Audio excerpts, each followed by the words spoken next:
Welcome to another episode of a News You Can Use podcast. My name is Frenchia Gardner, the host of the podcast. I'm here broadcasting live in Dallas, Texas with Meiichi Ebo. Welcome to the show. Thank you.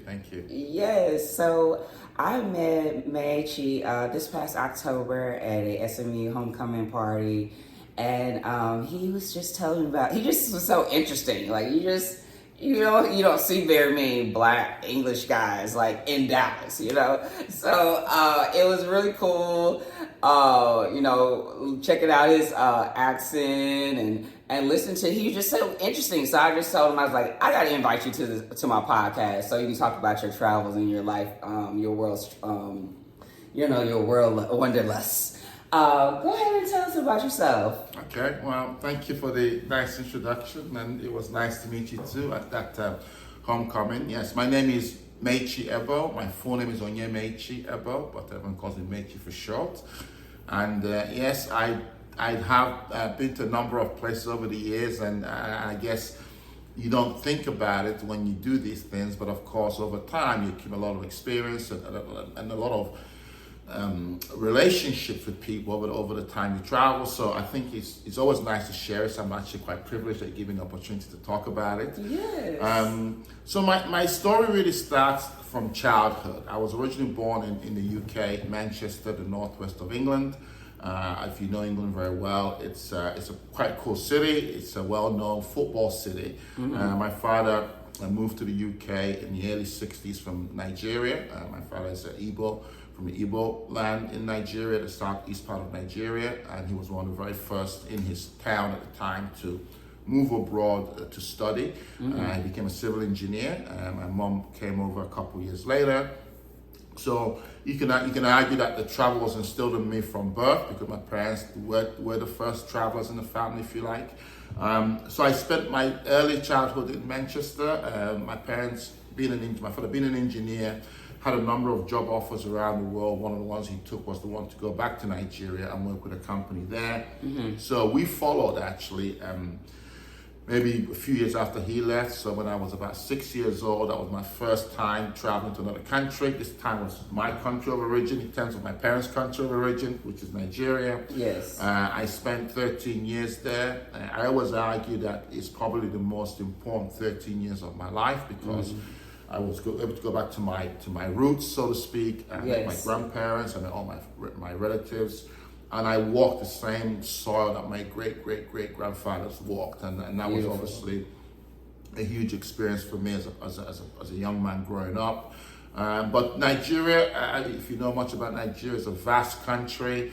The 80s and early 90s was quite a tricky period in Nigeria's history due to all the political instability, and there's a lot going on. So our parents were very much of the opinion, hey, you were born in the UK, once you come of age, you want to go back to England and see the world, that's your prerogative. Mm-hmm. So the day after my 19th birthday, I moved back to England. Okay. I originally to go and study. I was going to want to become a lawyer, believe it or not, and that was my initial plans.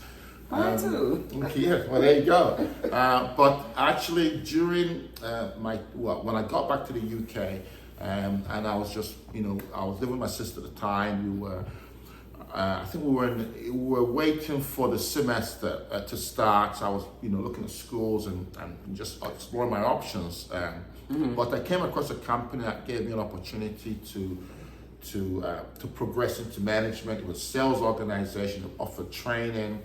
But the most appealing thing for me that it was a global business, and they had opportunities to travel. Okay. So I decided to ditch my plans. Didn't go down very well. I can imagine my sister, who's a professor, believe it or not. So you can imagine living with a professor and tell her you're not going to go and do that. You're going to go and join some company instead. You can be rest assured she was not best pleased. But it was my decision. I did decide to do that. I did set up my own company less than 3 years later, and that became my journey.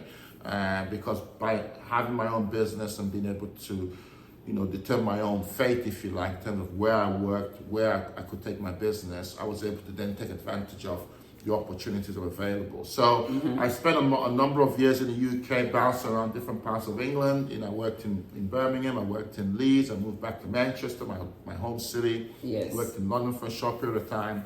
But then the first big travel came when I moved to Egypt. Oh, wow. What happened was I was working with a number of people.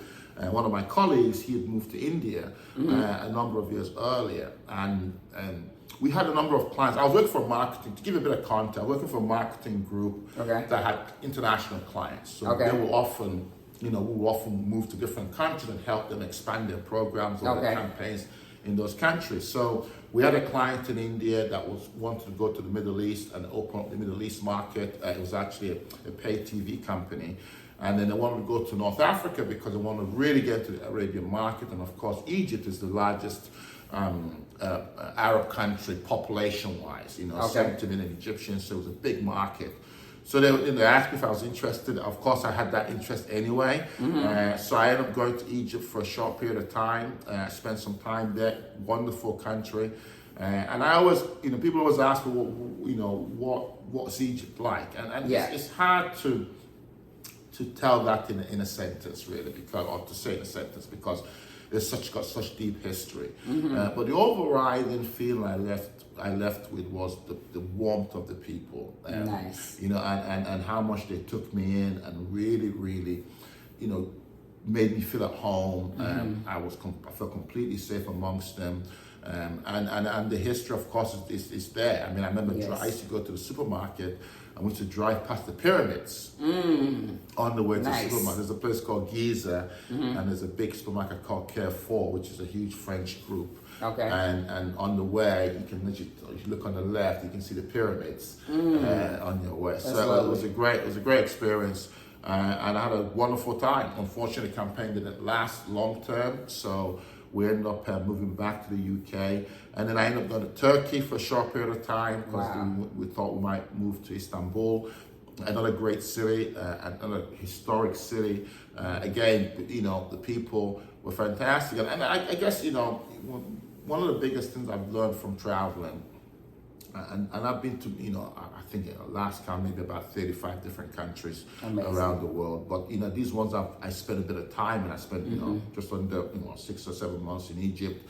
I spent a bit of time in Turkey. But one of the things I've always taken from those countries is the warmth of the people, and there's a real separation between what we often hear in the media or even how our country's government operates to how the actual people are. And what you often find universally, people are decent, and universally people are warm and welcoming, and they will give you their last bit if they can, especially if you're not from there. Especially as long as you show respect for their culture and you try to integrate yourself and have an appreciation for who they are and what they offer and what they bring, then it's reciprocal, really. And so that was the same when I went to Turkey. I had a wonderful time in Istanbul. Then eventually I moved from, that again was a short, that was always going to be a short-term stay.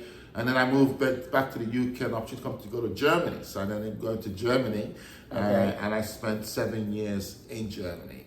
That was probably when I look back now, again, besides growing up in Nigeria, my formative years in Nigeria, that was a really profound time in my life because some of the things happened to me while I was in Germany, and I learned to speak German. I'm not as fluent as I used to be, but I can still, give me a few beers and I think my German becomes very fluent once again. But generally speaking, it's not as grammatic. German is quite a tough language to learn, so if you don't have the grammars right, you can sometimes get lost a little bit. But I'm still okay with it. But I had a great time in Germany. I lived in most of the big cities. I lived in Munich for a while, which is the south part of Germany. I lived in Dusseldorf, which is the northwest. I lived in Cologne, which is a great city, my favorite city. I spent 3 years there. It's discovered by the Romans. It's a very old city in Germany, and I might be the second oldest city in Germany. And I spent time in another place called Essen, which is just in the region as well. The North Rhine-Westphalia is like the northwest of Germany by the Rhine River, which is the big river that runs across Germany. Okay. It's the most densely populated part of the country. Like 18, 20 million people live in this really small part of Germany. Wow.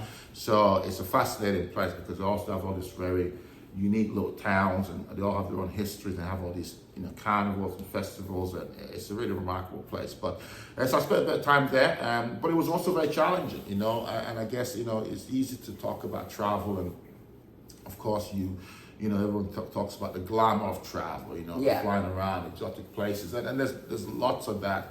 But there's also challenges, when you live in a different country, you have to learn their culture, you have to learn a new language in some cases. That's not always easy, right? Especially as an adult. You have to learn to survive there. You have to learn to live without your closest friends and family all the time. Everyone's 5,000 miles away. Yes. So those things, present challenges of their own, but they also develop your skill sets, and they also make you, I think, more resilient. I think they give you a better understanding of other people. I think you have a lot more empathy when you travel, because you realize that for the most part, you're at the mercy of others. You're at the mercy of other people. You need to rely on other people who don't know you to trust you, who don't know you to look after you or to help you or to guide you in different ways. So the big lesson you get from traveling, I think, especially, is just your appreciation of people. I think it grows tremendously, and also, of course, you learn about history, and you learn about other ways of life, other methods of doing things, other approaches to doing things. But most importantly, learn about yourself. You really do. You discover who you truly are when you travel. So I spent 7 years in Germany. It was a great time. I ran a business there for many years. So of course, I did a lot of strong relationships in my time there. But like I said, the most important thing was it was a time when I lost my sister when I was living in Germany. Sorry to hear that. Yeah, unfortunately, but my father as well. Well, that 7 years is a long time. So yes, it is. Things can happen. But of course, going back to the challenges, in that period of time, I had to discover some inner strength and some and of course, in that fortitude, mental fortitude you need sometimes to get through situations. So it was a very, very interesting time for me. But again, some great experiences. I'm trying to think of one thing here or there, but there were so many things that I experienced when not just in Germany, but generally traveling. Yes. The great cities. I discovered. The Budapest, Istanbuls, the Berlins of this world, the Egypts, the Cairos, the Alexandrias. So many places. I spent some time in the Middle East, in Dubai, in the UAE, and that was pretty fascinating. Abu Dhabi. You go to all these different places, and you sometimes hear about them, and you think, but we get they're just like everywhere else. It's like I remember going to Turkey, Istanbul, and one of the guys, I went to an English school I was looking for an office space. I think I need to. This will help me speak a bit of Turkish, right? So I went to this English school, and I met this girl called Didem, and it was snowing in Istanbul, so like 3 foot snow. Oh wow! Couldn't move around. So there were not a lot of students in the class. So I'll take you around, and I'll take you, all over Istanbul. You can look at some office space and whatever. And I thought I'll just pay for the day.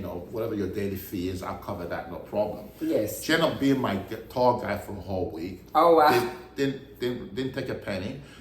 Refused to take a penny. Said he helped improve her own English and whatever. Nice. But one of the interesting things was we went to this restaurant and they had this football banner and stuff. Turkey's a huge soccer here, you call it, a huge soccer country. And my brother-in-law, my late brother-in-law, was a footballer in Nigeria. And my sister, he had a teammate that ended up going to Turkey and playing for this big team called Fenerbahce. And I knew this, of course, and I knew he was he was a great famous player in Turkey. So when I got there, I saw this banner with the Fenerbahce the logo, the Yes. mascot. I'm like, hey, you guys, Fenerbahce? Like, yeah. I'm like, Uche, right? They're like, who's Uche? I'm like, it's like Uche. I'm like, yeah, Uche. So I know Uche, right? Because I did know him quite well. Yeah. Because I used to live underneath my brother-in-law. They used to do football. Yeah. So I used to go hang out with him when I was a kid. Okay. And he was a total huge legend. It's like walking into that and saying, Troy Aikman or Right. Michael Irvin, right? Yes. People like, wow. Anyway, like they would not let me pay. Oh. Like they said, come back anytime and eat for free. Uche's friend is our friend. It was a phenomenal day. And then eventually the one that actually take you're African, I'll take you to this African club. I'm like, African club? What? We're not going to this place. I walked in and it was a full-blown African nightclub in the middle of Istanbul. Yeah, it was just the most and it was French African as well. So it was all this French music playing, and it was nice, just fascinating. It was a great time. And I know I could speak French. I don't speak French. I know a few words here and there. Yeah, but you didn't need to. It was just the vibe. It was just an amazing night. And and that was the middle of Istanbul. So I've had so many experiences like that. It doesn't always have to involve,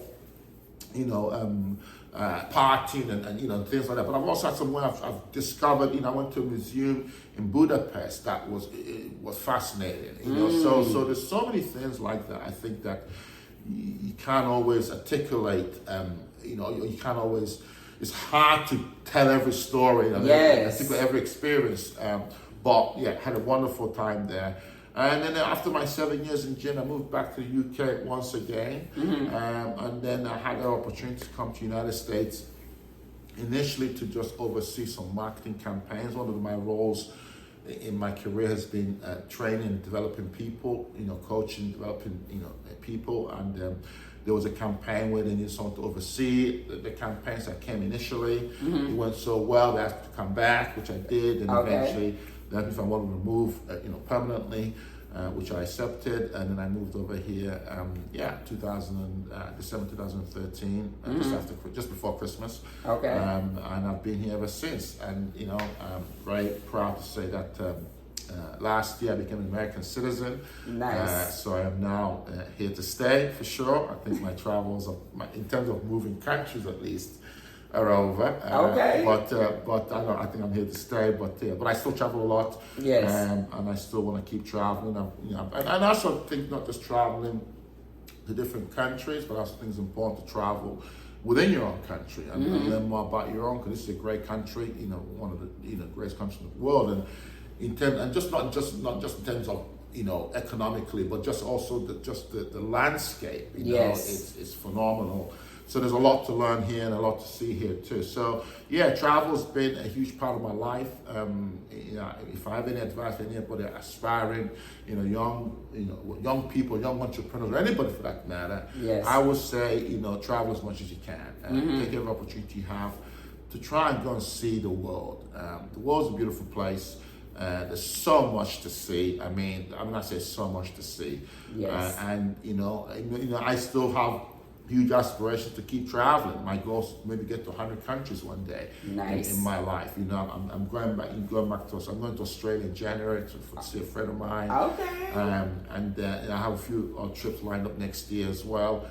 Because I think that once you catch the bug, I think you can't let go really. Because and also in my case, one of the things that benefits of traveling so much internationally, and in my case, living in countries internationally, is that you cultivate very strong relationships. So you have friends who are international. Right.